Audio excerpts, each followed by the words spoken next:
Hello नमस्कार विद्यार्थी मित्रांनो, या सेशनमध्ये आपण high voltage AC transmission that is जे काय आपण व्होल्टेज जनरेट करूया ते कितीला करूया तर 11 केव्ही ला करूया. ते 11 केव्हीचं व्होल्टेज आपण directly as it is transmit न करता त्याला स्टेप अप ट्रान्सफॉर्मरच्या माध्यमातून त्याला स्टेप अप करतो आणि ट्रान्समिट करतो. याच्या पाठीमागचा रिझन काय असेल, याचा पर्पज काय असेल याच्याबद्दल आपण डिस्कशन करूया. प्रिव्हियस सेशनमध्ये आपण काय पाहिलं होतं, जे काय ठिकाणी जनरेटेड व्होल्टेज होतं म्हणजे जे काय ठिकाणी जनरेशन असेल कितीचं असेल तर या ठिकाणी 11 केव्हीचं असेल. त्यानंतर जे काय या ठिकाणी ट्रान्समिशन असेल म्हणजे फॉर एक्झाम्पल ते प्रायमरी ट्रान्समिशन असेल किंवा या ठिकाणी सेकंडरी ट्रान्समिशन असेल. मग आपण जर प्रायमरी सर्च केलं तर किती होतं तर या ठिकाणी 132 केव्ही, त्यानंतर 220 केव्ही आणि त्यानंतर 400 केव्हीचं आपण काय करतो आणि प्रायमरी ट्रान्समिशन करतो. आता या ट्रान्समिशनच्या केसमध्ये आपण काय करतो, सेकंडरी ट्रान्समिशन म्हणतो. सेकंडरी ट्रान्समिशन कितीचं होतं तर एक ठिकाणी 66 केव्हीचा किंवा त्याला आपण 33 केव्ही मध्ये सुद्धा रूपांतर करू शकत होतो. याला ट्रान्समिशन आणि या ठिकाणी झालं या ठिकाणी डिस्ट्रीब्युशन. जे काय डिस्ट्रीब्युशनची लेवल आहे त्या डिस्ट्रीब्युशन मध्ये आपण प्रायमरी डिस्ट्रीब्युशन पाहिलं कितीचा तर एक तर या ठिकाणी 11 केव्हीचा असेल आणि सेकंडरी डिस्ट्रीब्युशन आपण पाहिलं कितीचा तर या ठिकाणी 415 व्होल्ट और 230 व्होल्ट सिंगल फेजच्या केसमध्ये. म्हणजे आपण ऍक्च्युली पॉवर जनरेट करतोय 11 केव्हीला, त्या पॉवरला आपण ट्रान्समिट करतोय कुठं तर 132 केव्हीला म्हणा, 220 केव्हीला म्हणा, 400 केव्हीला म्हणा, आपण काय करतो ट्रान्समिट करण्याचा प्रयत्न करतोय. म्हणजे ऍक्च्युली हे जे काय ठिकाणी ट्रान्समिशन हा जो काय पार्ट आहे जो काय करेल तर जनरेशन स्टेशन पासून लोड स्टेशन पर्यंत म्हणजे डिस्ट्रीब्युशन स्टेशन म्हणजे काय पॉवर कॅरी करण्याचा प्रयत्न त्याला आपण काय म्हणतो तर ट्रान्समिशन लाईन असं म्हणतो. या ट्रान्समिशन लाईन मध्ये जे काय व्होल्टेज लेवल असेल व्होल्टेज लेवल काय करतो तर स्टेप अप करण्याचा प्रयत्न करतो, इन्क्रीज करण्याचा प्रयत्न करतो. याच्या पाठीमागे काही तर रिझन असतील. म्हणजे रिझन काय असतील तर एक प्रकारे सिस्टमची इफिशियन्सी इम्प्रूव्ह होईल, लॉसेस काय असतील कमी होतील, त्यानंतर जे काही कंडक्टर मटेरियलचा क्रॉस एरिया कसा लागेल तर कमी लागेल. हे त्याचे काय तर ऍडव्हान्टेज आहेत. याच्याबद्दल आपण या सेशनमध्ये डिस्कस करणार आहोत. ओके तर आपण जनरली विचार केला the power transmission at high voltage और extra high voltage is done by the means of step up transformer. म्हणजे आपण याकडे काय यूज करतो तर स्टेप अप ट्रान्सफॉर्मर यूज करतो आणि पॉवरला काय करतो स्टेप अप करण्याचा प्रयत्न करतो. There are the following advantages for the transmitted electrical power at extra high voltage. याचे काय तर ऍडव्हान्टेज आहेत. फॉर एक्झाम्पल आपण याच्यासाठी एक एक्झाम्पल घेण्याचा प्रयत्न करूया. फॉर एक्झाम्पल या ठिकाणी consider the transmission line of electrical by the 3 phase line. आता आपण काय केलं 3 फेज लाईन कन्सिडर केलेली आहे.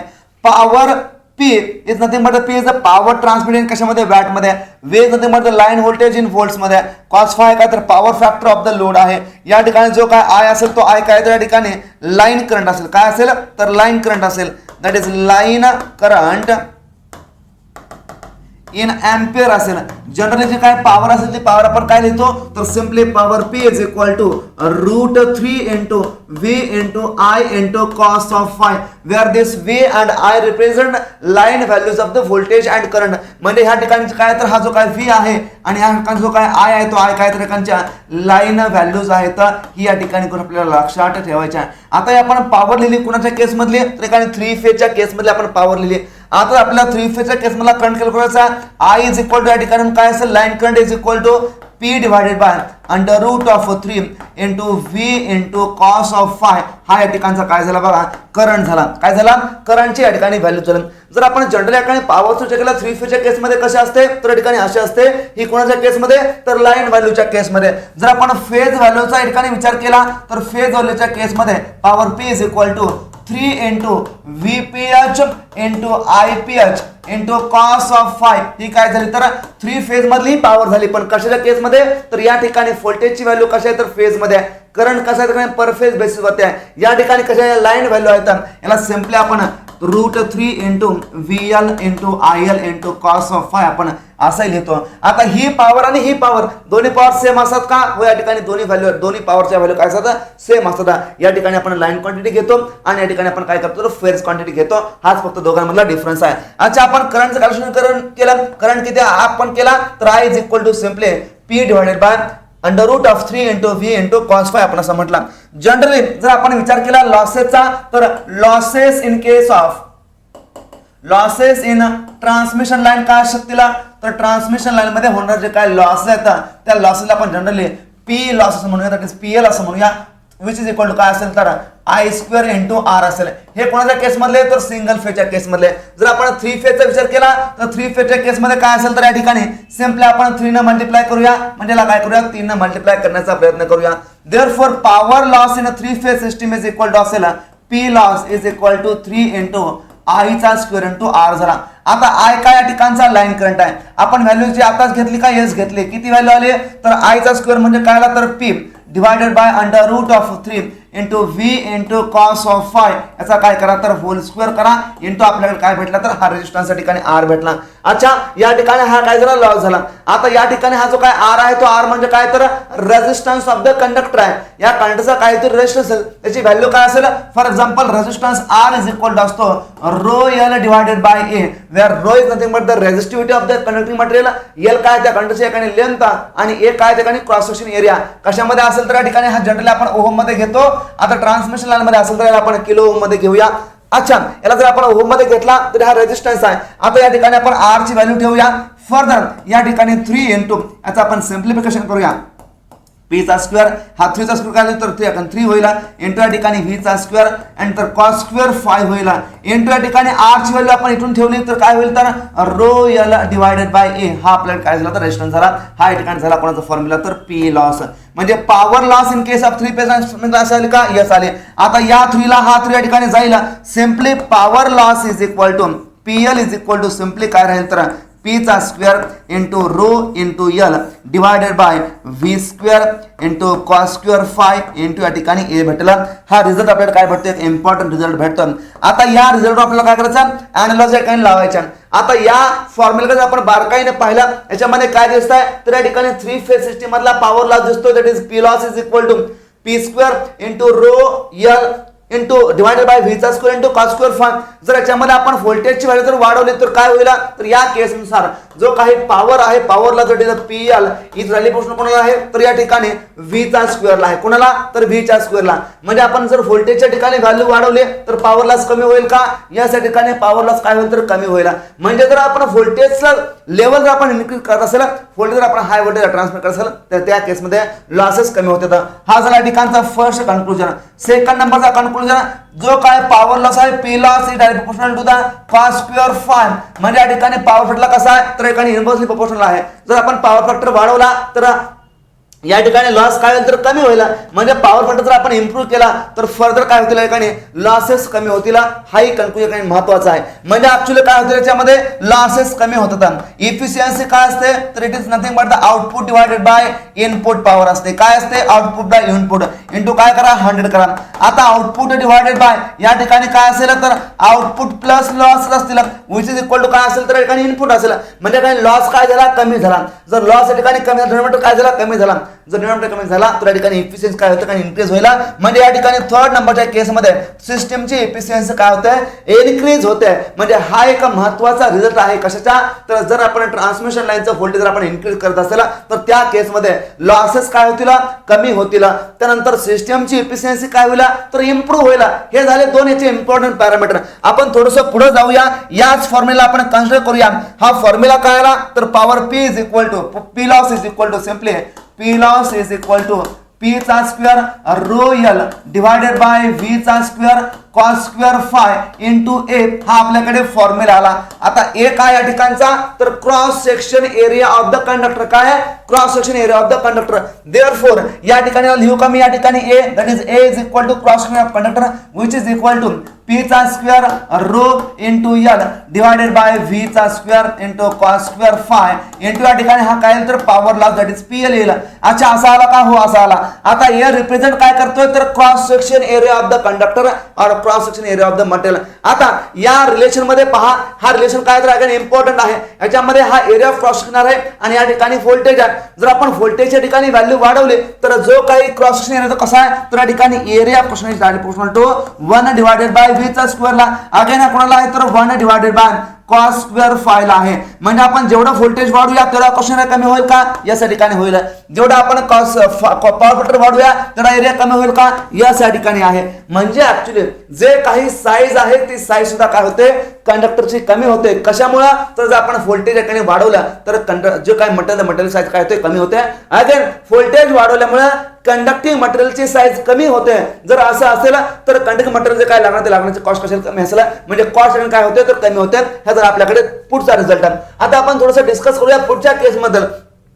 आता आपल्याला माहिती पाहिजे काय व्हॉल्यूम असतं, ते व्हॉल्यूम काय असतं, that is volume is nothing but, volume काय असतं बघा, volume is equal to area into length असते, एरिया इंटू लेंथ असते. अच्छा एरिया इंटू लेंथ आहे का, हो. आता 3 फेजच्या केसमध्ये काय असेल तर 3 पेटांच्या केसमध्ये 3 इंटू एरिया इंटू लेंथ हे काय सेकंडचं व्हॉल्यूम असेल. Therefore volume is equal to काय असेल तर या ठिकाणी 3 इंटू एरिया किती या ठिकाणचा तर एरिया आहे दॅट इज पी चा square rho L divided bye काय आहे तर या ठिकाणी V square cos square phi into P loss आहे इंटू या ठिकाणचा हा काय आला तर एल आला. देअरफॉर व्हॉल्यूम ऑफ या ठिकाणी जे काय मटेरियल ते मटेरियल कोणतं असेल तर कंडक्टर मटेरियल असेल. आता ते कंडक्टर कोण असेल तर कॉपर असेल. Therefore volume of copper material किंवा कंडक्टिंग मटेरियल रिक्वायर्ड इज म्हटलं आपण तरी चालेल. Copper material required is equal to काय होईल बघा, is equal to 3 into P चा स्क्वेअर रो इंटू एल चा square divided by V square into cos square phi into या ठिकाणी काय असेल तर पॉवर लॉस असेल. हा आपल्याला कोणाचा फॉर्म्युला भेटेल तर volume of conductor material required is equal to 3 into P चा square into rho into L चा स्क्वेअर. आपल्याला काय भेटला तर या ठिकाणी व्हॉल्यूम भेटला. अच्छा व्हॉल्यूम भेटलं का, यस व्हॉल्यूम भेटलं. अगेन जे काय व्हॉल्यूम आहे ते व्हॉल्यूम कोणाला प्रोपोर्शनल आहे तर volume is directly proportional to 1 divided by V चा स्क्वेअर. म्हणजे ऍक्च्युअली जे काही व्हॉल्यूम आहे ते व्हॉल्यूम पण कोणाला प्रोपोर्शनल आहे तर या ठिकाणी व्होल्टेजच्या स्क्वेअरला कसा आहे पण इनव्हर्सली कसा आहे तर इनव्हर्सली प्रोपोर्शनल आहे. म्हणजे या ठिकाणी जेवढी आपण व्होल्टेजची व्हॅल्यू वाढवूया तेवढे व्हॉल्यूम या ठिकाणी कमी लागेल का, तेवढे व्हॉल्यूम कंडक्टर मटेरियलचं कमी लागेल का, यस कमी लागेल. म्हणजे जे काय ट्रान्समिशन व्होल्टेज आहे ते ट्रान्समिशन व्होल्टेज लेवल आपण वाढवले तर त्याच्यामध्ये काय इम्पॅक्ट होते. आपण फर्स्ट इम्पॅक्ट पाहिला कोणता तर या ठिकाणी सिस्टमची एफिशियन्सी काय होते इन्क्रीज होते. त्यानंतर आपण काय पाहिलं तर जे काय लॉसेस काय होत होता याकडे रिड्यूस होत होता. त्यानंतर जे काय आपण एरिया ऑफ क्रॉस सेक्शन आहे that is the size of conducting material काय होते कमी होते. आणि त्यानंतर volume of the conductor material काय होते कमी होते.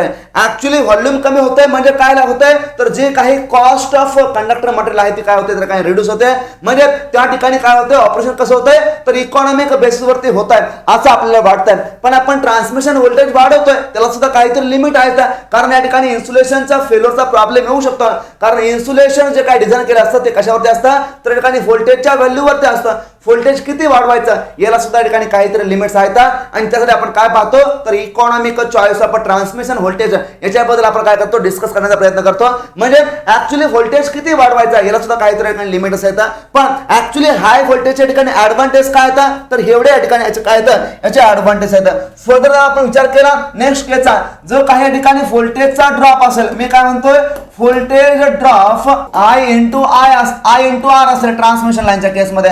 आता आय ची व्हॅल्यू आपण काय घेतले तर आय ची व्हॅल्यू आपण सिंपली घेतली काय तर P divided by P rho L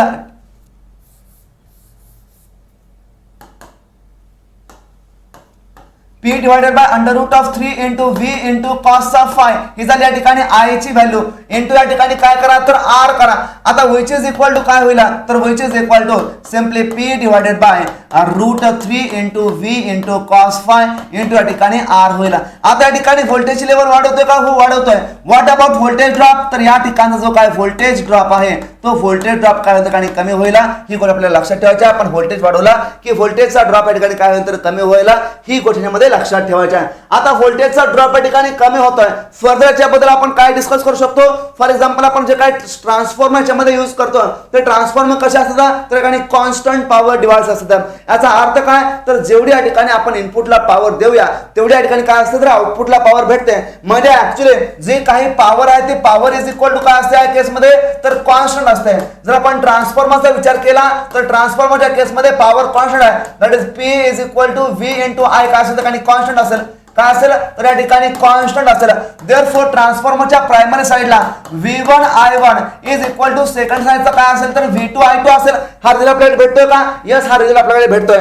for example या ठिकाणी आपण I2 डिवायडेड बाय I1 केला विच इज इक्वल टू काय होईल तर I2 बाय 1 इकडे केला तर V1 डिवायडेड बाय काय होईल तर V2 होईल काय होईल V1 डिवायडेड बाय V2 होईल जर आपण ट्रान्समिशन लाईनचं व्होल्टेज आपण वाढवलं for example if we increase the transmission line voltage by the n times that is V2 is equal to n times of जर आपण V1 केला म्हणजे ट्रान्समिशन लाईनच्या व्होल्टेज आपण काय केलं बघा इन्क्रीज केलं किती पटीने तर n टाइम्स ने इन्क्रीज केलं देयरफॉर V2 ची आपण लिहिली काय तर n टाइम्स ऑफ V1 लिहिली therefore I2 divided by I1 is equal to काय येतो या ठिकाणी तर V1 divided by n times of V1 येईल या ठिकाणी V2 ची व्हॅल्यू ठेवा या V1 ला काय झाला तर हा V1 या ठिकाणी गेला काय झाला तर या V1 ला हा V1 गेला यावर आपल्याला भेटेल काय तर therefore I2 divided by I1 is equal to 1 divided by n भेटतोय काय भेटतोय 1 बाय n आता that is equal to I2 divided by I1 is equal to आपल्याकडे 1 डिवायडेड बाय n आला therefore I2 is equal to simply काय होईल बघा I1 divided by n होईल आणि हा जो काय या ठिकाणचा रिझल्ट आहे तो रिझल्ट काय महत्त्वाचा आहे म्हणजेच ऍक्च्युअली आपण ट्रान्समिशन लाईनचं या ठिकाणी व्होल्टेज जर वाढवलं तर त्या केस मध्ये काय होतंय जे काही करंट आहे तो करंट काय होतोय बघा n टाइम्स काय होतं रिड्यूस होतोय म्हणजे if we increase the voltage by n times म्हणजे आपण V2 ची व्हॅल्यू काय केली तर n टाइम्स ना V1 ने वाढवले तर त्या केस मध्ये जो काय I2 आहे तो I2 काय होतोय तर I1 च्या n टाइम्स ने कमी होतोय म्हणजे करंट काय होतोय कारण n टाइम्स ने कमी होतोय जर या ठिकाणी करंट हा कमी होत असेल तर जो काही करंटचा डिझायनिंग असतं जे काय कंडक्टरचा जो काय मटेरियल असतं त्या मटेरियलचा जो काही क्रॉस सेक्शन एरिया असतो तो डिफाइन केला असतो डिझाइन केला असतो कोणावरून तर करंट कॅरिंग कॅपॅसिटीवरून डिझाइन केला असतो कोणावरून तर करंट कॅरिंग कॅपॅसिटीवरून that is a size of conductor और area of conductor is directly proportional to काय तर its current carrying capacity its current carrying capacity म्हणजे करंट काय झालं कारण n टाइम्स ने कमी झाला देयरफॉर जो काही एरिया आहे तो एरिया प्रोपोर्शनल आहे तर करंटला प्रोपोर्शनल आहे और simply current proportional to cross section area आहे जर करंट काही कमी होत असेल तर एरिया काय होईल कमी होईल या गोष्टीमध्ये लक्षात ठेवायचं आहे म्हणजे आपल्याला ऍडव्हांटेज काय काय भेटतात हाय व्होल्टेज ट्रान्समिशन लाईनचे तर हाय व्होल्टेज ट्रान्समिशनचे हे ऍडव्हांटेज भेटतात ते त्या ठिकाणाहून जो काही क्रॉसिंग एरिया तो कमी होतोय व्हॉल्यूम काय लागतंय कमी लागतोय लॉसेस काय होतं कमी होतं ड्रॉप काय होतोय या ठिकाणी कमी होतोय सिस्टमची एफिशियन्सी काय होते वाढते हे या ठिकाणचं काय तर वेरियस ऍडव्हांटेज आहेत आता हा जो काय आपण इक्वेशन पाहिलं या इक्वेशन मध्ये आपण काय लिहिलं तर या ठिकाणी आपण डायरेक्टली रिलेशन लिहिलं याच्या पाठीमागचं रिझन काय आहे तर या ठिकाणी जो काही पी आहे तो पॉवर आपण काय करतो तर या केस मध्ये कॉन्स्टंट पॉवर ट्रान्समिट करण्याचा प्रयत्न करतो कारण ट्रान्सफॉर्म ही कसं आहे तर कॉन्स्टंट पॉवर डिव्हाइस आहे त्याच्या इनपुटला जेवढे काही पॉवर देऊया तेवढे काय भेटते तर आपल्याला आउटपुटला पॉवर भेटते ही गोष्ट याच्यामध्ये लक्षात ठेवायचं आहे फर्दर आपण काय केलं इथं त्याच्याबद्दल डिस्कशन केला आता व्हॉल्यूम बद्दल आपण डिस्कस केला volume of copper material required is equal to 3 into P चा स्क्वेअर रो L चा square divide by V square into cos square 5 into power loss आहे आता ठिकाणी आपण पॉवर काय ठेवतो कॉन्स्टंट ठेवतो या ठिकाणी हा जो काय रो आहे तो रो काय तर रेझिस्टिव्हिटी ऑफ मटेरियल आहे काय असते कॉन्स्टंट असते आणि लेंथ या ठिकाणी काय कंडक्टरचे ती कशाचं कॉन्स्टंट असेल म्हणजे जर या गोष्टी कॉन्स्टंट असतील तर जे काय volume of conductor material required आहे तुम्हाला प्रश्न तर directly proportional to the 1 divided by V चा स्क्वेअर म्हणा किंवा inversely proportional to the V square म्हणा या गोष्टीच्या मध्ये आपल्याला लक्षात ठेवायचे आहेत ओके अशा जनरल आपलं डिस्कशन महत्त्वाचं आहे मग ह्या कामाने डिस्कशन केलं या डिस्कशन आपण काय सांगू शकतो from the above equation we can say that आता इक्वेशन कोणतं आहे तर या ठिकाणी volume of conductor required volume of conductor material required is equal to 3 into P चा square into rho into L चा square divided by V square into cos square 5 into या ठिकाणी काय असेल तर इथला एरिया या ठिकाणी निघून जाईल काय राहील तर या ठिकाणी PL that is power loss असेल या इक्वेशन आपल्याला काय भेटतं voltage increase then the line losses will be decreases and vice versa आता त्याबद्दल आपण डिस्कस केला व्होल्टेज इन्क्रीज झाला लॉस काय डिक्रीज झाले The installation cost of the transmission lines per kilometer decreases as the volume of conductor decreases. Hence the cost of the line support काय होते decrease होते volume of conductor काय होते आणि कमी होता है cost काय कमी होता There is improved performance of the transmission line that is efficiency and the regulation is increased with the increase in the transmission voltage. आता efficiency काय increase होईला losses कमी होतीला voltage रेगुलेशन काय improve होईला कारण या ठिकाणी voltage चा ड्रॉप काय होतोय कमी होतोय या गोष्टी महत्त्वाच्या आहेत with the increase in operating voltage the number of circuit and requirements of the lands are reduced considerably. म्हणजे जर आपण ट्रान्समिशन लाईनचं व्होल्टेज वाढवला तर या ठिकाणी नंबर ऑफ ऑपरेटिंग व्होल्टेज आपण वाढवलं तर number of circuits and requirements of the land काय होतं रिड्यूस होतं. याही गोष्टीमध्ये लक्षात ठेवायचे आहेत. म्हणजे हे काय याचे तर ऍडव्हान्टेजेस आहेत. आता ऍडव्हान्स मध्ये आपण थोडं डिस्कस करूया. Reduces the volume of the conductor material. The volume of the conductor material required is inversely proportional to the square of the transmission voltage and power factor. म्हणजे दोघांच्याही स्क्वेअरला कसा आहे प्रपोर्शनल आहे. That is volume of conductor material is directly proportional to 1 divided by v चा square व is directly proportional to 1 divided by cos स्क्वेअर phi. हा result लक्षात ठेवायचा. याच्यावरती एमसीक्यू असतो आपल्याला म्हणून या गोष्टी लक्षात ठेवायच्या. The greater is the transmission voltage, the lesser is the conductor material required. Hence the transmission at a high voltage is कसा आहे तर या ठिकाणी इकॉनॉमिकल. त्यानंतर इन्क्रीजेस ट्रान्समिशन एफिशियन्सी. एफिशियन्सी काय इन्क्रीज होईल तर transmission efficiency increases when the line voltage increases. Because जर लाईन व्होल्टेज इन्क्रीज झालं तर या ठिकाणी जे काही लॉसेस आहेत ते लॉस काय होतं ठिकाणी तर रिड्यूस होतात. काय होतं लॉसेस आर रिड्यूस्ड. जर लॉसेस कमी झाले तर सिस्टमची एफिशियन्सी काय होतं ठिकाणी इन्क्रीज होईल. Decreases percentage line drop. Percentage line drop decreases when the transmission voltage is increases. याच्याबद्दल आपण काय केलं डिस्कस केलं. आता याचे काहीतरी लिमिटेशन असतील. म्हणजे आपण ट्रान्समिशन व्होल्टेज कुठपर्यंत इन्क्रीज करूया याला काहीतरी लिमिटेशन असतील. मग फर्स्ट काय तर increase the cost of the insulating conductor. जर आपण ट्रान्समिशन व्होल्टेज वाढवायला गेलो तर काही जे काही इन्सुलेशन आहे ते insulation these are designed on the basis of the operating voltage. Voltage जेवढं जास्त तेवढं इन्सुलेशन करत कसं आहे जास्त. Next the increase the cost of a transformer होईल, स्विच गेअर होईल अँड अदर टर्मिनल ॲपरेटस होईल.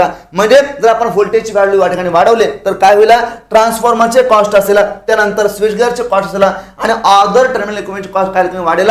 म्हणजे या ठिकाणी आपल्याला इकॉनॉमिक ऑफ जर ऑपरेशन करायचं असेल तर आपल्याला या दोघांमधला ऑप्टिमम पॉईंट आपल्याला घ्यावा लागेल. जेणेकरून जे काही व्होल्टेज आहे ते व्होल्टेज काय असेल तर इकॉनॉमिकल ट्रान्समिट तर होईलच, पण जे काही कॉस्ट आहे ट्रान्समिट कसे असेल तर काही मिनिमम असेल. याही गोष्टी आपल्याला काय करायचं आहे तर विचार करायचा आहे. मग याच्यावर आपल्याला जनरली एक्झामला क्वेश्चन कशा पद्धती असतात त्या क्वेश्चन बद्दल आपण डिस्कस करणार आहोतच. पण एक्झॅक्टली याच्यामध्ये आपल्याला लक्षात काय ठेवायचा तर जो काय volume of conductor material required आहे याचा जो काय फॉर्म्युला आहे तो फॉर्म्युला काय असतो तर volume of conductor material required is equal to 3 times of P square rho into L square divided by V square into cos square phi into या ठिकाणी काय असेल तर पॉवरचा लॉस असेल. आता याच्यामध्ये इन्व्हर्स प्रोपोर्शनल कसा आहे हे गोष्ट लक्षात ठेवायचं आहे. फर्दर आपण काय करतोय कॉन्स्टंट पॉवर काय करतोय आपण ट्रान्सफर करण्याचा प्रयत्न करतोय. अगेन व्होल्टेज लेवल वाढवल्यामुळे जो काही करंट तो करंटची काय होते कमी होते.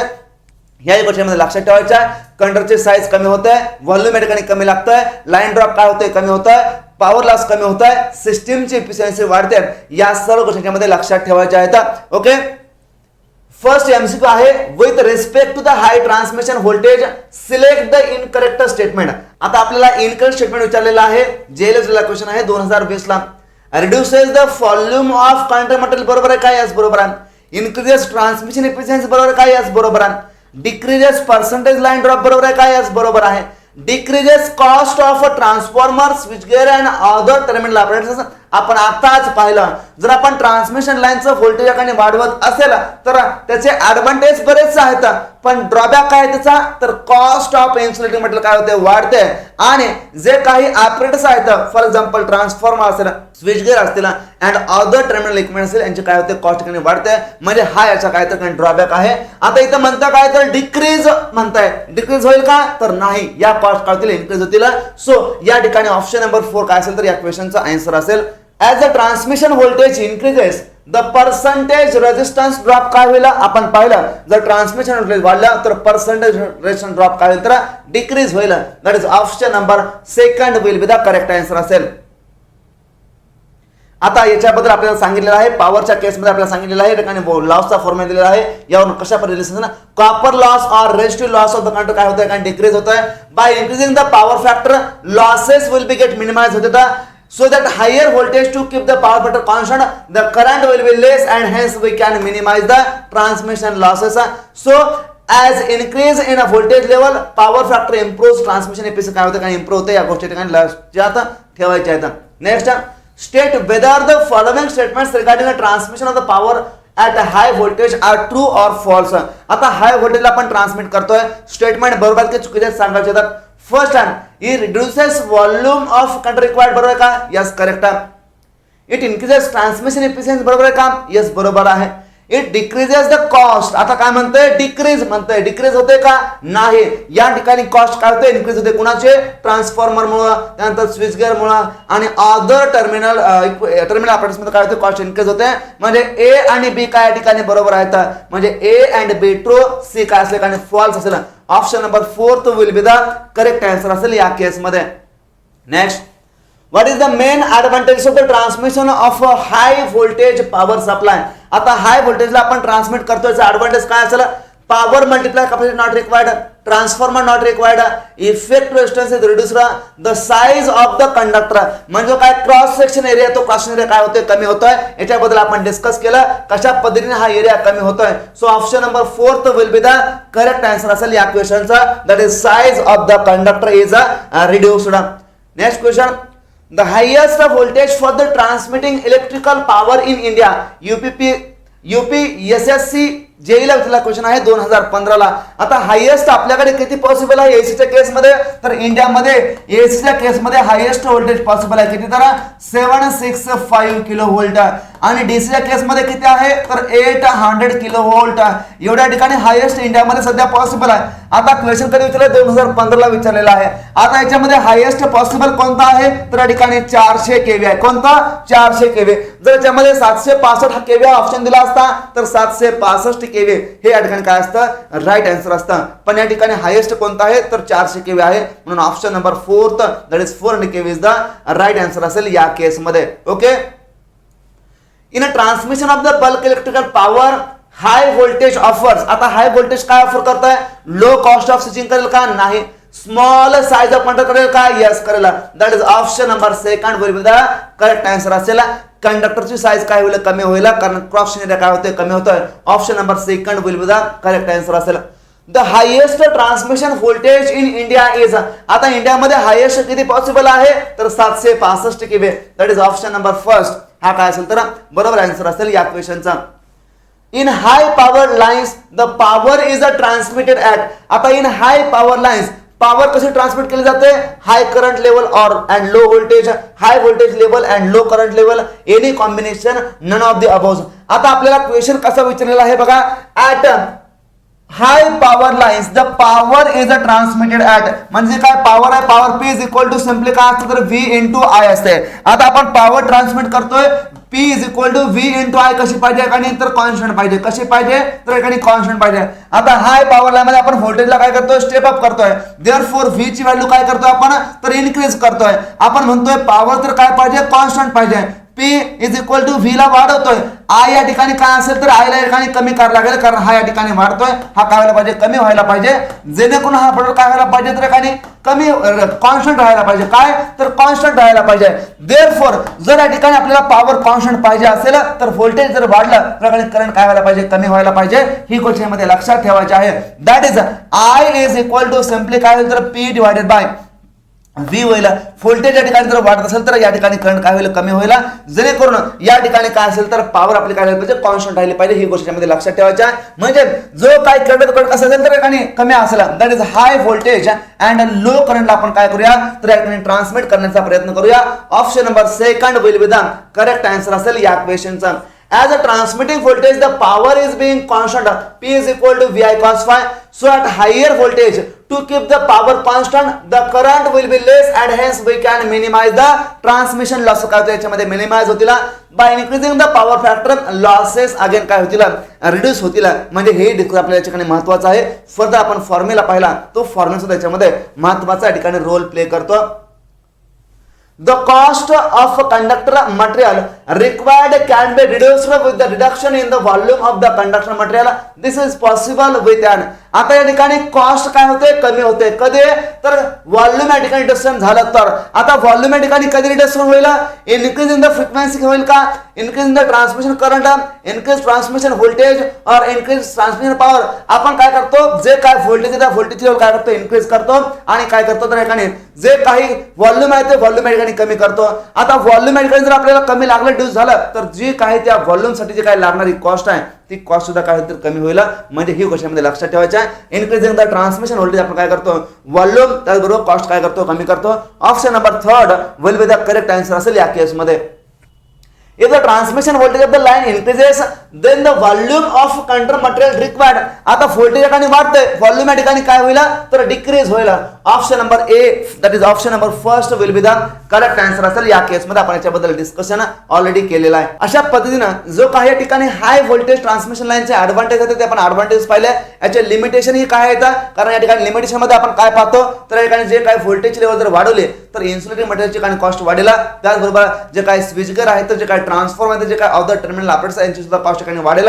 पण हाय व्होल्टेज असल्याच्या कारणामुळे काय होतं या ठिकाणी तर सिस्टमचे लॉसेस कमी होतात, ट्रान्समिशन लाईनचे इफिशियन्सी वाढते, पर्सेंटेज लाईट ड्रॉप काय होते कमी होतोय, क्रॉस एरिया काय होतोय कमी होतोय, व्हॉल्यूम काय लागतं या ठिकाणी कमी लागतंय, कॉस्ट काय होतं या ठिकाणी कमी लागतोय, करंट सेटिंग काय होतं या ठिकाणी कमी होतोय, म्हणजे करंट काय होतोय कमी होतोय. हे सर्व काय तर ऍडव्हान्टेज आहेत. ही गोष्ट या ठिकाणी लक्षात ठेवायची आपल्याला कोणाच्या केसमध्ये तर हाय व्होल्टेज ट्रान्समिशन लाईनच्या केसमध्ये. फक्त ड्रॉबॅक काय आहे तर हे आपण व्होल्टेज वाढवल्या कारणामुळे जे काही तसे लागणारे ऑपरेटर्स आहेत त्यांची कॉस्ट काय होते वाढते. हाच फक्त त्याच्यामध्ये ड्रॉबॅक आहे. आता आपण पाहूया economical choice of the transmission voltage. आता जे काही ट्रान्समिशन व्होल्टेज आहे ते ट्रान्समिशन व्होल्टेज आपण इकॉनॉमिक चॉईस कसं करू शकतो, म्हणजे जेणेकरून आपल्याला एक अशा पद्धतीचं व्होल्टेज सिलेक्ट करायचं आहे जेणेकरून जे काय पॉवर आहे ती पॉवर काय होईल तर इकॉनॉमिक बेसवरती काय ट्रान्समिट होईल. आपण पाहिलं होतं हाय व्होल्टेज ट्रान्समिट केल्यामुळे त्याचे ऍडव्हान्टेज तर आहेतच पण याचे काहीतरी लिमिटेशन्स सुद्धा आहेत. म्हणजे या दोघांमध्ये काय करायचा ताळमेळ घालायचा आणि काय करायचं इकॉनॉमिक व्होल्टेज आपण फाइंड आउट करण्याचा प्रयत्न करायचा. तर आपण म्हणतो economical choice of the transmission voltage. आता with the increment in the transmission voltage the cost of the conductor material can be reduced and efficiency can be increase. आपण याच्याबद्दल ऑलरेडी पाहिलं. But the cost of the transformer, insulator, switchgear etc increase at the same time. पण याच्यामुळे काय होते cost तर वाढते. Thus for the overall economy there is an optimum transmission voltage. पण आपल्याला जर ओव्हरऑल इकॉनॉमीचा विचार केला तर या ठिकाणी आपल्याला ऑप्टिमम ट्रान्समिशन व्होल्टेज सिलेक्ट करणं गरजेचं आहे. Normally the economical choice of the transmission voltage is 0.65 kV per kilometer. म्हणजे जर आपण विचार केला economic choice of transmission voltage किती आहे तर 0.65 kV पर किलोमीटर आहे. विच इज इक्वल आपण काय लिहू शकतो तर 650 व्होल्ट पर किलोमीटर लिहू शकतो. काय लिहू शकतो 650 व्होल्ट पर किलोमीटर. म्हणजे जर एका किलोमीटर मध्ये जर आपण 650 व्होल्ट एका व्होल्टेज ट्रान्समिट करण्याचा प्रयत्न केलो तर या ठिकाणी इकॉनॉमिक व्होल्टेज ट्रान्समिशन होऊ शकतं हे आपल्याला सांगताय. The economical transmission voltage is one for which the sum of the cost of the conductor material असेल, ट्रान्सफॉर्मर असेल, स्विच गेअर असेल, इन्सुलेटर असेल अँड अदर इक्विपमेंट कसं आहे तर मिनिमम पाहिजे. म्हणजे इकॉनॉमिक चॉईस म्हणजे काय तर जे काय ऑप्शन आपण कसं पाहिजे तर काय मिनिमम कॉस्ट मध्ये पाहिजे. गोष्टीमध्ये लक्षात ठेवायच्या. In order to determine the economical transmission voltage the power to be transmit. आपल्याला माहिती काय पाहिजे तर आपल्याला किती पॉवर ट्रान्समिट करायची आहे, जनरेशन व्होल्टेज कसा असायला पाहिजे आणि लेंथ ऑफ ट्रान्समिशन लाईन काय करायचं आता आपल्याला माहिती आहे. आपण काय करतो तर अजून करतोय. In this method, we select some standard transmission voltage and work out the following cost. मग याच्यामध्ये काय तर कंडक्टरची कॉस्ट आहे. Cost of the conductor material decreases with the increase in the transmission voltage. याच्याबद्दल आपण डिस्कस केलं का यस केला. ट्रान्समिशन वाढवा कॉस्ट काय होतं डिक्रीज होईल कारण व्हॉल्यूम ऑफ कंडक्टर मटेरियल काय आहे आणि तर इनव्हर्सली प्रोपोर्शनल टू द कशाला आहे तर व्ही च्या स्क्वेअरला व्होल्टेजच्या स्क्वेअरला. Next transformer for a given amount of power the cost of the transformer used at the generating and receiving ends of the transmission line increases slowly with the increase in the transmission voltage. म्हणजे ट्रान्सफॉर्मरची cost काय increase होईल जर आपण transmission voltage वाढवलं तर. Next आहे insulation and supports. The cost of the insulation of the conductor and the supports like pole असतील towers असतील increase होईल कसे तर sharply with increase in transmission voltage. म्हणजे जे काय ठिकाणी कंडक्टर इन्सुलेशन असेल आणि सपोर्ट्स असतील म्हणजे पोल असतील यांची कॉस्ट काय तर शार्पली इन्क्रीज होईल. Switch gear. आता स्विच गिअर काय करतात तर प्रोटेक्ट करण्याचा प्रयत्न करतात. The cost of the switch gear also increases with increase in the transmission voltage. त्यानंतर lighting arrester. The cost of the lighting arrester increases rapidly with the increase in the transmission voltage. म्हणजे transmission voltage वाढलं तर जे काय lightning arrester त्यांची cost काय होते आणि वाढते. याही गोष्टीमध्ये लक्षात ठेवायचं. The sum of the all of the above total cost of the transmission of electric power, the voltage consider. The calculation are made up of the other transmission voltage. Then a graph is plotted between the total cost of the transmission line and transmission voltage as follows. म्हणजे आपण काय करतो का plot एकाने काढतो draw करतो कोणाच्यामध्ये तर एकाने टोटल कॉस्ट वर्सेस कोणामध्ये तर ट्रान्समिशन व्होल्टेज मध्ये. हा जो काय प्लॉट आहे प्लॉट कायसा असा येतो म्हणजे त्यामध्ये कंडक्टरची कॉस्ट आहे, त्यानंतर ट्रान्समिशन लाईनच्या टावरची कॉस्ट असेल, त्यानंतर ट्रान्सफॉर्मर, स्विच गिअर, लाइटनिंग आरशे सर्वांची काय केले जाते कॉस्ट एकाने ऍडिशन केली जाते आणि या ठिकाणी एका कर्व या ठिकाणी ड्रॉ केला जातो. आता इनिशियल कॉस्टिंग कशा या ठिकाणी बघा म्हणजे या ठिकाणी ट्रान्समिशन व्होल्टेज कमी असेल तर कॉस्ट त्या ठिकाणी जास्त आहे. आता ट्रान्समिशन व्होल्टेज आपण काय करतोय तर वाढवायला जातोय, वाढवलं ट्रान्समिशन व्होल्टेज काय होतंय कॉस्ट या ठिकाणी काय होतं तर अशा पद्धतीने कमी कमी कमी कमी होत जाते. एक पॉइंट आपल्याकडे असेल त्याला आपण म्हणतो एम पॉइंट. या एम पॉइंटला काय भेटतंय तर आपल्याला एक मिनिमम कॉस्ट भेटते म्हणजे ट्रान्समिशन व्होल्टेज आपल्याकडे असं आहे की या ठिकाणी कॉस्ट झाली मिनिमम झाली. आता इथून पुढे आपण व्होल्टेज काय करायला गेलो तर वाढवायला गेलो, जर व्होल्टेज आपण वाढवायला गेलो तर कॉस्ट काय होते या ठिकाणी इन्क्रीज होते. काय होते तर इन्क्रीज होते ट्रान्समिशन कॉस्ट. देअरफॉर हा जो काय पॉइंट एम आहे त्या पॉइंट एम ला आपण काय म्हणतो तर economical choice of the transmission voltage, की ज्या वेळेस आपल्याला जे काय कॉस्ट आहे ती कॉस्ट काय भेटते तर मिनिमम भेटते या सर्व गोष्टींचे. Here the lowest point m on the curve gives the value of the economical transmission voltage. This method of the determining economical transmission voltage is rarely used in a practice because the above given cost cannot be determinedly accurately. म्हणजे ही मेथडचा आपण उपयोग काय करतो तर really करतो का कारण या मेथडनुसार आपल्याला जे काय कॉस्ट आहे ती कॉस्ट आपल्याला ऍक्युरेटली भेटत नाही हे आपल्याला सांगण्याचा प्रयत्न करतं. In a practice, an empirical formula is used to finding the economic transmission voltage. The formula used for determining the economic transmission voltage between the lines in a three-phase AC system. कुठे दिलेला आहे तर three phase AC system मध्ये दिलेला आहे काय तर power voltage V is equal to 5.5 into 0.62 L plus 3P divided by 150. याच्यामध्ये V काय तर ठिकाणी व्होल्टेज आहे कशामध्ये तर ठिकाणी केव्ही मध्ये, L काय तर ठिकाणी लाईनची लेंथ आहे कशामध्ये किलोमीटर मध्ये, आणि P काय तर कांचा पर फेजचा मॅक्झिमम पॉवर किती आपण ट्रान्समिट करणार आहे किलोवॅट मधले ते काय तर कांचे P आहे. मग याच्याबद्दल आपण डिस्कशन केलं आहे wear V is nothing but the line voltage in kV, L is nothing but the length of transmission in kilometer, P is nothing but the per phase maximum power in a kilowatt. म्हणजे three फेजच्या case मध्ये आपल्याकडे जो काय important formula भेटतोय V is equal to simply काय भेटतोय तर V is equal to simply 5.5 into under root of 0.62 L. L कशामध्ये असेल तर लेंथ आहे कशामध्ये किलोमीटर मध्ये, प्लस या ठिकाणी आपल्याकडे काय भेटतं तर 3P डिवाइडेड बाय 150. हे व्हॅल्यू कशामध्ये येते तर या ठिकाणी किलो व्होल्ट मध्ये काय भेटतं आपल्याला व्होल्टेज भेटतंय that is V is in kilo volt. L काय तर ठिकाणी line length of transmission line कशामध्ये असेल तर किलोमीटर मध्ये असेल, आणि P is nothing but the per phase maximum power in कशामध्ये तर किलोवॅट मध्ये कशामध्ये किलोवॅट मध्ये. म्हणजे या ठिकाणी 3 न मल्टिप्लाय केले म्हणजे काय झाले तर थ्री फेज ची पॉवर झाली. P काय तर ठिकाणी सिंगल फेज मधले पर फेज मधले काय तर पॉवर आहे. आता जनरली याच फॉर्म्युला कधी कधी V is equal to 5.55 into under root of या ठिकाणी दिलं असतं काय तर डिस्टन्स इन कशामध्ये तर किलोमीटर मध्ये डिवाइडेड बाय केलं असतं 1.6 प्लस या ठिकाणी दिलं असतं load in KVA divided by 150. H कशामध्ये असेल तर किलोवॅट मध्ये असेल कशामध्ये असेल तर किलो व्होल्ट मध्ये असेल कशामध्ये किलो व्होल्ट मध्ये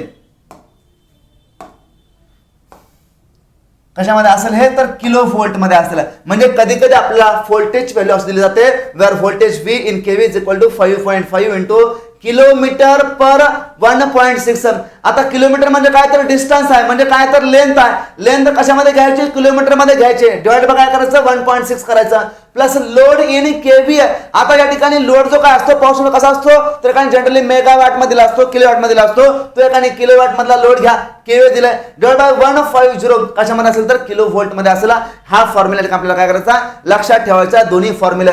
आता या ठिकाणी आपण सिंपली 3 न मल्टिप्लाय केलं तर झाला थ्री फेजचं व्होल्टेज. ऍज आपण सिंगल फेज साठी ठेवला लोड सिंगल फेज दिला असेल तर काय झाला हा फॉर्म्युला तर सिंगल फेजचं व्होल्टेज झालं कशामध्ये किलो व्होल्ट मध्ये. एक गोष्ट लक्षात ठेवायच्या economical transmission voltage depends on कशावरती तर power to be transmitted and the length of transmission, कारण पॉवर वरती डिपेंड आहे आणि लेंथ वरती डिपेंड आहे.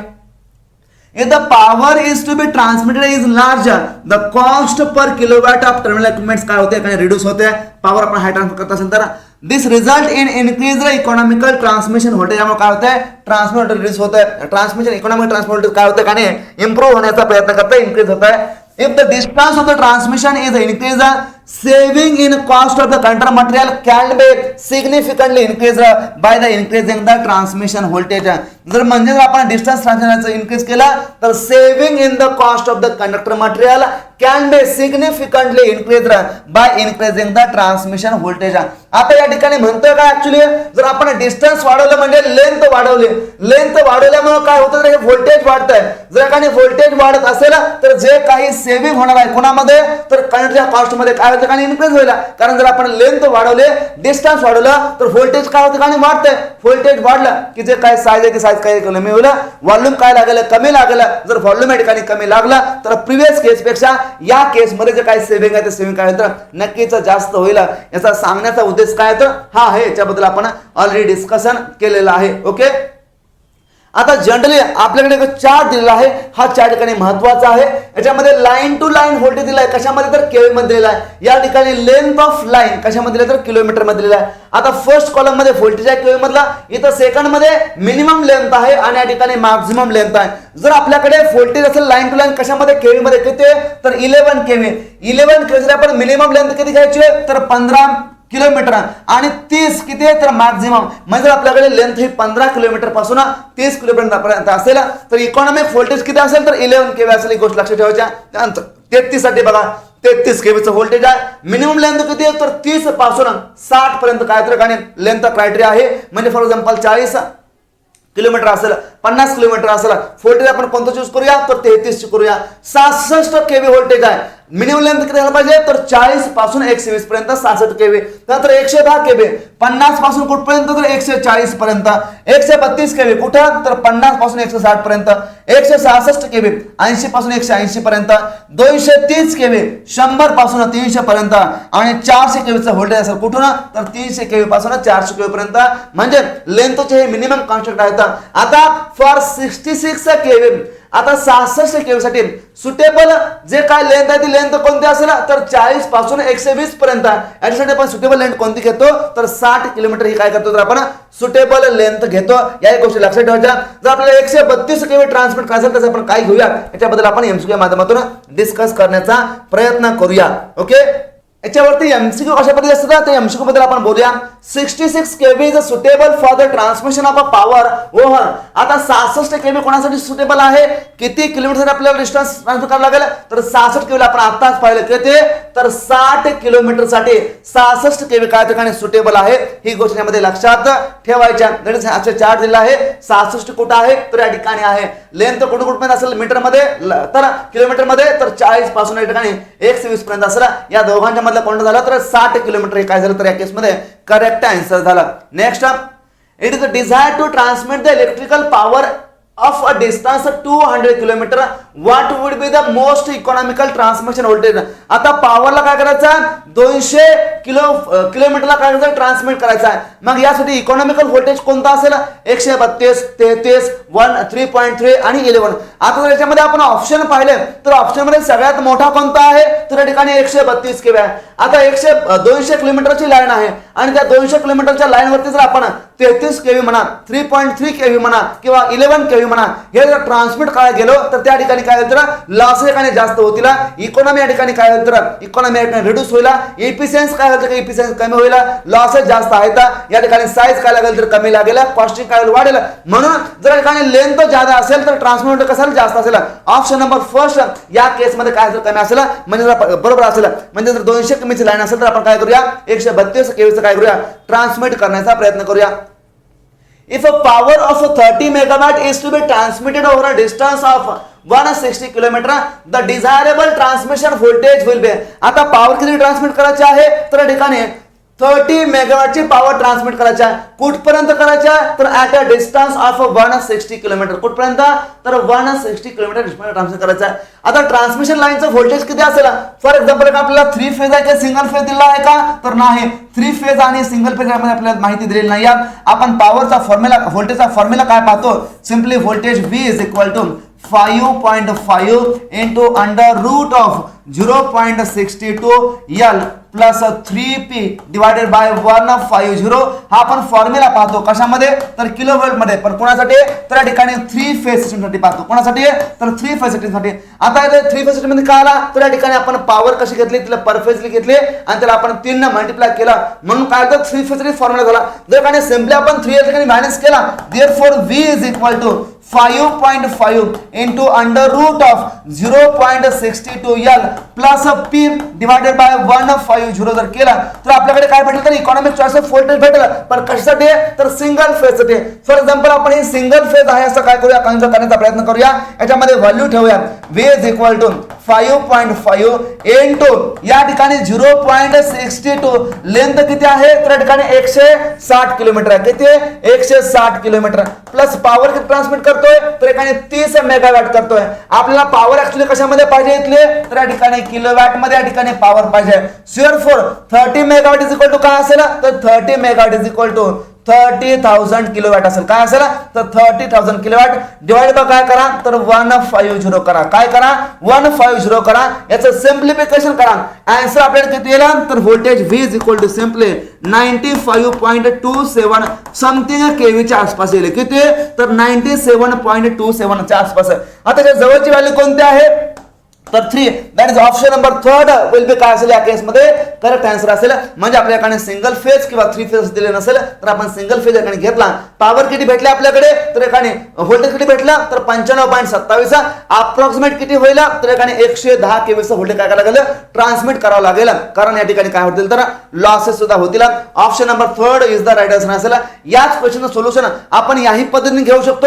आता या ठिकाणी काय केलं आहे बघा approximate economical voltage transmission line is equal to kV voltage कशामध्ये केव्ही मध्ये that is voltage is equal to 5.5 into या ठिकाणी काय घेतले तर लेंथ इन किलोमीटर. काय म्हणतो मी तर length in kilometre divided by काय केलं तर 1.6 केलाय प्लस या ठिकाणी load in kVA. Load in kVA म्हटलेलं आहे डिवाइडेड बाय काय केलंय तर या ठिकाणी 150 केलंय. काय केलंय 150 केलंय. आता जर याच्यामध्ये आपण व्हॅल्यू ठेवल्या फॉर एक्झाम्पल 5.5 इंटू लेंथ किती आहे तर 160 आहे डिवाइडेड बाय काय करा तर 1.6 करा प्लस या ठिकाणी लोड किती दिला आहे तर 30 इंटू 10 टू द पॉवर काय करा 3 करा. आता केव्हीए म्हणताय पण आपण कशामध्ये घेतला या ठिकाणी तर किलोवॅट मध्ये घेतला. पॉवर फॅक्टर काय केला युनिट आहे असं आपण कन्सिडर केला डिवाइडेड बाय काय करा तर 150 करा. याचा सिंपलिफाय करा अगेन 95.27 केव्ही येईल. दॅट इज ऑप्शन नंबर 3 काय असेल तर या केस मध्ये करेक्ट आन्सर असेल. अशा पद्धतीने जनरली आपल्याला क्वेश्चन एक्झाम मध्ये विचारला जाऊ शकतो. कशावरती तर economic choice of transmission voltage. कधी कधी फॉर्म्युला विचारला जाईल कधी कधी क्वेश्चन विचारला जाईल. चार्ट या ठिकाणी महत्वाचा आहे आणि लक्षात ठेवायचा. The main function of the electrical power system is. आता इलेक्ट्रिकल पॉवर सिस्टमचं मेन फंक्शन काय आहे transmit energy with the maximum efficiency. जे काय एनर्जी त्या एनर्जीला काय करायचं ट्रान्समिट करायचं कसं तर मॅक्झिमम एफिशियन्सी आहे ना हे काय तर पॉवर सिस्टमचं मेन फंक्शन आहे. एस इलेक्ट्रिकल 2021 ला विचारलेला क्वेश्चन आहे. Option number 1 is the right answer असेल या क्वेश्चनचा. Next question which of the following are the main parts of the power system. Power सिस्टमचे मेन पार्ट कोणते तर जनरेशन असेल ट्रान्समिशन असेल डिस्ट्रीब्युशन नेटवर्क असेल हे सर्व काय ठिकाणी मेन पार्ट आहेत कोणाचे पॉवर सिस्टमचे. ES 2020 ला क्वेश्चन आहे 1, 2 and 3. Option number 4 is the right answer असेल. म्हणजे अशा पद्धतीने आपल्याला जे काय पॉवर सिस्टम मध्ये पॉवर सिस्टम वरती जो काय आपण पार्ट पाहिला कुणाचा तर हाय व्होल्टेज ट्रान्समिशनचा आणि त्यानंतर आपण काय पाहिलं तर economic choice of the transmission voltage याच्यावरती जनरली आपल्याला अशा पद्धतीचे क्वेश्चन विचारले जातात. या ठिकाणी आपण थांबतोय. Thank you very much.